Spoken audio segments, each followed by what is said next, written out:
আমার কথা বলতে ইচ্ছা করছে না। পূজা, তুমি যদি ভেবে থাকো তুমি এখান থেকে চলে যাবে আর আমি তোমাকে বারবার ফিরিয়ে আনবো। সোমবার নজরুল মঞ্চে ধূমকেতু ছবির ট্রেলার লঞ্চে দেব ও শুভশ্রীর জাদুতে বুঁদ হলেন তার ভক্তরা। কলকাতা দেখল এক ঐতিহাসিক মুহূর্ত, যেখানে ৯ বছর পর পাশাপাশি এলেন বাংলা সিনেমার সুপারহিট জুটি দেব ও শুভশ্রী।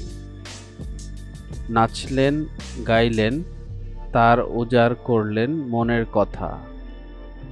আর সেই কথার ফাঁকেই দেব ও শুভশ্রী এমন এক কথা বলে ফেললেন, যা কিনা বিপদ ডেকে আনতে পারে তাদের জীবনে। অন্তত পরিচালক কৌশিক গঙ্গোপাধ্যায় এমনটাই মনে করছেন। ব্যাপারটা একটু খোলাসা করে বলা যাক। যেদিন থেকে খবর গেল রোটে,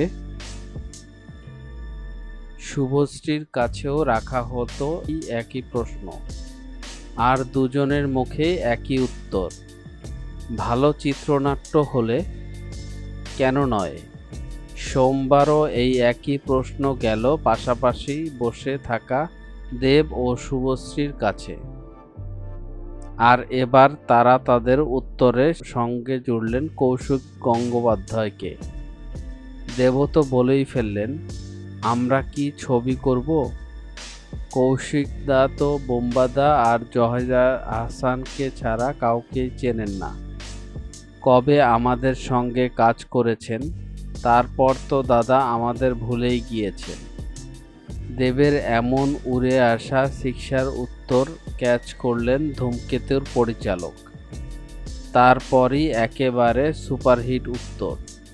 কৌশিক স্পষ্ট করে জানালেন, তোরা এবার নিজেরাই নিজেদের বিপদ ডেকে আনলি। এরপর তোদের একসঙ্গে কাজ করতেই হবে।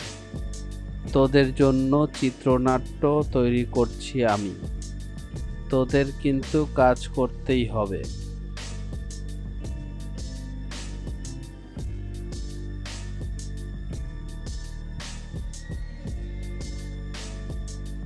মিডিয়া জগতের এমন ইন্টারেস্টিং বিষয় জানার জন্য আমাদের এন্টারটেনমেন্ট আপডেটকে সাবস্ক্রাইব করুন এবং ভিডিওটি ভালো লাগলে শেয়ার করুন আপনার ফ্রেন্ডসের কাছে।